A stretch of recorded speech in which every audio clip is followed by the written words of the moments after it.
projet de transformation que nous avons porté devant le peuple. Ce projet fondé sur la justice, la souveraineté, la transparence, l'équité et la dignité humaine reste la boussole de nos choix. J'y demeure attaché avec la même constance dans l'esprit du Jub, Jubal, Jubanti.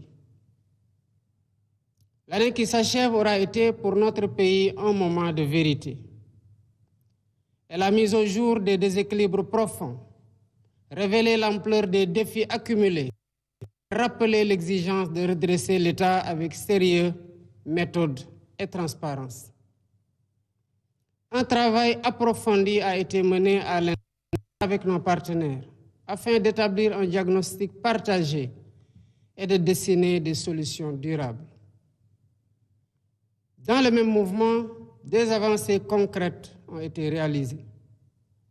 La continuité de l'État a été assurée, les services publics renforcés et les secteurs les plus vulnérables accompagnés.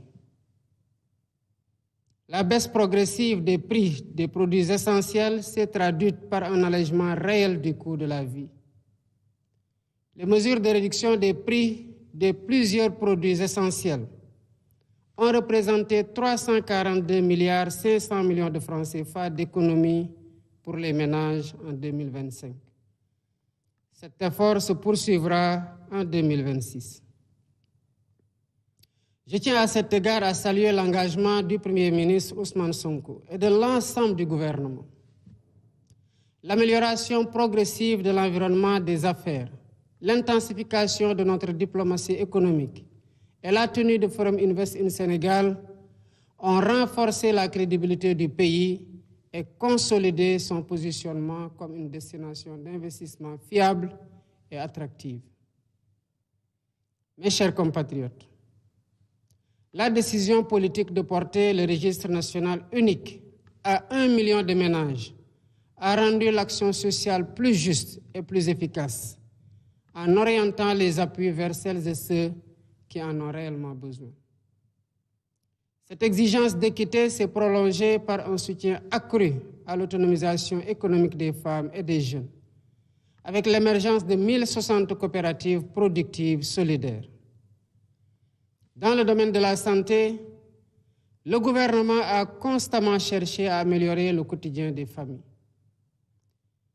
Des structures de proximité ont été ouvertes ou réhabilitées, les plateaux techniques renforcés, le SAMU rapproché des terroirs et des maternités mises à niveau.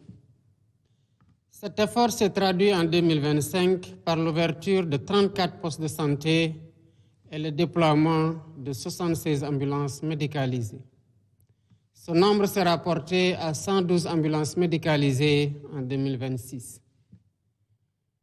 L'année 2025 a également marqué des progrès décisifs dans le champ productif, notamment grâce à la mise à disposition d'équipements appropriés et d'intrants suffisants aux acteurs agricoles. Dans les campagnes, la production céréalière a dépassé 2 500 000 tonnes, tandis que la filière arachidière a retrouvé une dynamique porteuse. L'industrie a connu un tournant avec la relance de la Sonacos, après 2 années d'arrêt, recréant plus de 2300 emplois directs. Cet effort se poursuivra en 2026 grâce à une dotation de 25 milliards destinée au renouvellement de l'outil de production. À l'échelle nationale, plus de 8000 petites et moyennes entreprises ont été accompagnées, permettant de consolider ou de créer près de 130 000 emplois directs et indirects. Mes chers compatriotes, préparer l'avenir signifie aussi investir dans la jeunesse et dans le savoir. 2401 salles de classe ont été livrées, accompagnées de 1389 blocs administratifs, 1112 blocs d'hygiène et 92 km de clôture sécurisés. 2000 enseignants ont été recrutés dans les zones prioritaires et plus de 500 enseignants-chercheurs vont rejoindre les universités, les instituts supérieurs d'enseignement professionnel et les écoles supérieures. 8 nouveaux ISEP vont renforcer l'accès à une formation professionnelle supérieure de qualité, tandis que les réformes des curricula, l'intégration des DARA dans l'éducation nationale, la réorientation vers les sciences, les technologies et les formations professionnelles et numériques vont accompagner cette transformation. Enfin, les infrastructures ont continué de transformer la vie quotidienne. Près de 280 km de routes ont été livrés. Plus de 100 km de pistes rurales ont reconnecté 86 localités. Et l'accès à l'eau potable comme à l'électricité s'est élargi, avec 831 799 concitoyens qui ont eu pour la première fois accès à l'électricité. Ces résultats, parmi d'autres, rapprochent les familles, soutiennent l'activité économique et redonnent souffle à des zones longtemps enclavées. Mes chers compatriotes, l'année 2025 a été celle de la rigueur et de la résilience, ainsi que celle de la consolidation de la transparence et de la vérité dans notre démarche.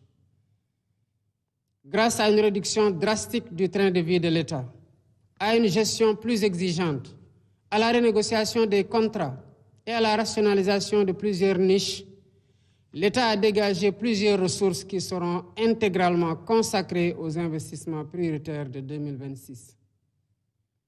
L'année qui s'ouvre sera ainsi celle de la relance effective de l'investissement public. Dans l'éducation, afin d'accélérer l'éradication des abris provisoires et améliorer les conditions d'apprentissage, 29 milliards sont prévus au titre de l'année 2026, sur un budget global de 62,8 milliards destiné à la construction et l'équipement de 2500 salles de classe, 300 blocs administratifs, 50 000 mètres linéaires de clôture et 480 blocs d'hygiène, entre autres. L'enseignement supérieur et la formation professionnelle et technique ne seront pas en reste, avec un budget prévisionnel de 31 milliards pour la construction, la réhabilitation et l'équipement des bâtiments dans les universités notamment. La santé bénéficiera d'un effort majeur, avec 91 milliards de francs CFA destinés à la construction de 35 centres de santé de proximité de grand standing, à l'achèvement de l'hôpital oncologique de Diamniadio et au renforcement des plateaux médicaux sur l'ensemble du territoire national. L'accès à l'eau constituera une priorité stratégique. Le grand transfert d'eau sera lancé avec un premier investissement public de 50 milliards. Il permettra de mobiliser un volume de 1 800 000 mètres cubes par jour afin de prendre en charge sur le long terme les besoins en eau potable des centres urbains de Dakar, Mbour, Thiès et de Touba, sans compter l'irrigation de près de 15 000 hectares en appui aux objectifs de souveraineté alimentaire et de renforcement du secteur de l'élevage.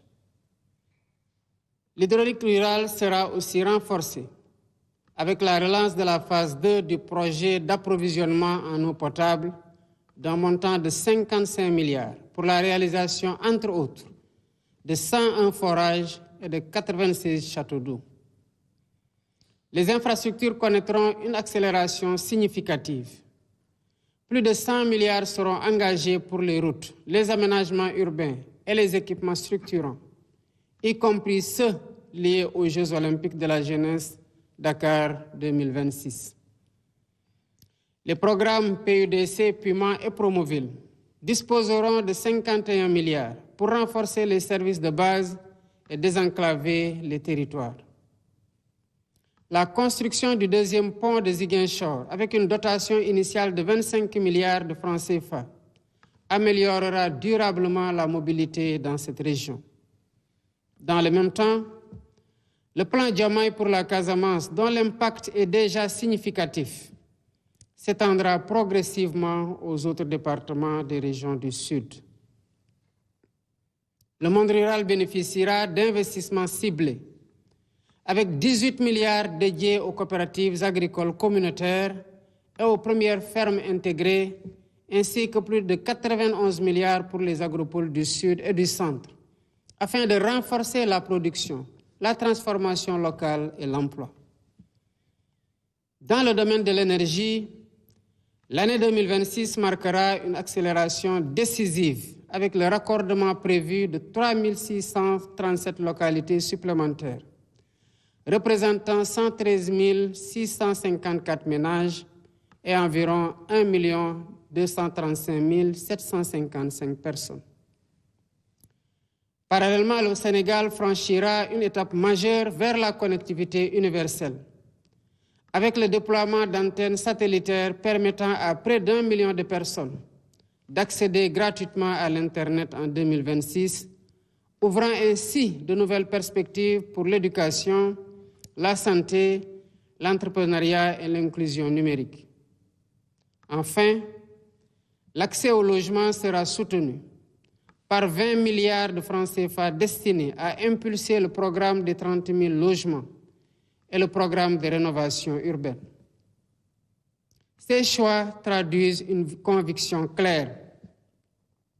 Le Sénégal dispose des ressources, de l'intelligence collective et de la capacité de travail nécessaires pour se relever, se transformer et bâtir son avenir par ses propres efforts, avec sa jeunesse comme moteur et son peuple comme force. Mes chers compatriotes, le Sénégal a choisi de demeurer fidèle à ce qui fonde sa force. Une démocratie vivante, un état de droit exigeant et une tradition de dialogue profondément enracinée. C'est dans cet esprit de continuité et de responsabilité que les réformes engagées ont été poursuivies afin de renforcer la solidité et la crédibilité de nos institutions. L'Office national de lutte contre la corruption a été installé à l'issue d'un appel à candidature ouvert et transparent, selon un principe désormais étendu à plusieurs autres entités de la République, pour consacrer la compétence, l'intégrité et le mérite comme critères de gouvernance publique. Dans la même dynamique de réforme, les comités ad hoc issus des assises de la justice et du système politique ont achevé leurs travaux. Ils ont permis de poser les bases d'une traduction juridique des recommandations consensuelles formulées dans un esprit de refondation.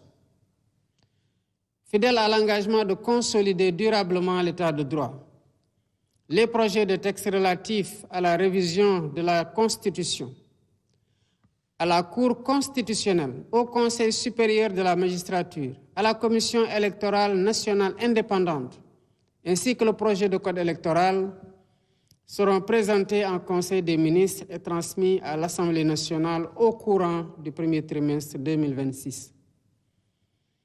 Les autres réformes s'inscriront dans un agenda d'adoption cohérent, aligné sur la durée du mandat et le rythme de la nation. Mes chers compatriotes, sur la scène africaine et internationale, le Sénégal a poursuivi son œuvre de paix, de solidarité et de coopération. Il a renforcé ses alliances sur le continent, consolidé sa contribution à la prévention des risques sécuritaires et porté une voix claire en faveur d'un multilatéralisme inclusif et plus efficace au service de l'humanité. La décision du 68e sommet des chefs d'État et de gouvernement de la CEDEAO de confier pour la première fois au Sénégal la présidence de la commission de l'organisation en constitue une reconnaissance forte et sans équivoque. Mes chers compatriotes, au cœur de notre nation, la jeunesse constitue une force qui ne s'érode jamais, malgré les épreuves. C'est d'abord pour elle que j'ai décrété l'année 2026, année de l'emploi et de l'économie sociale et solidaire. Notre pays accueillera les Jeux olympiques de la jeunesse Dakar 2026, premier événement olympique sur le sol africain. Ce rendez-vous dépasse le cadre du sport. Il est un symbole de confiance, de capacité et d'ouverture. Il nous appartient d'y montrer avec exigence ce que le Sénégal sait offrir au monde, à savoir une jeunesse disciplinée, un peuple hospitalier et une nation capable de tenir ses engagements. Mes chers compatriotes, La haute charge que vous m'avez confiée me prescrit une hauteur d'esprit que j'entends garder en toutes circonstances. Je continuerai donc à remplir cette mission avec humilité, écoute et lucidité. Rien ne m'en détournera. Rien ne primera sur l'intérêt général. Rien ne sera jamais placé au-dessus de la paix, de l'unité et de l'intégrité du Sénégal. La République ne nous demande pas d'être parfaits. Elle exige de nous la sincérité des intentions, la loyauté des engagements et la constance dans l'effort commun. Je sais combien les attentes sont fortes, mais vous avez refusé la résignation et choisi l'espérance et l'action pour la transformation de notre Sénégal. Mais avant de conclure, mes chers compatriotes, je veux dire avec force qu'aucune violence n'est tolérable dans la République, en particulier celle faite aux femmes. Les féminicides et toutes les atteintes commises contre les plus vulnérables. L'État poursuivra sans relâche la prévention, la protection des victimes et la sanction implacable des auteurs, afin que la dignité, la sécurité et la vie soient garanties à toutes et à tous. Que l'année 2026 apporte la santé, la paix des esprits et l'harmonie dans tous les foyers. Je vous souhaite à toutes et à tous une bonne et heureuse année 2026. Que Dieu bénisse le Sénégal et l'Afrique. Vive la République, vive le Sénégal. Mbokki Sénégal,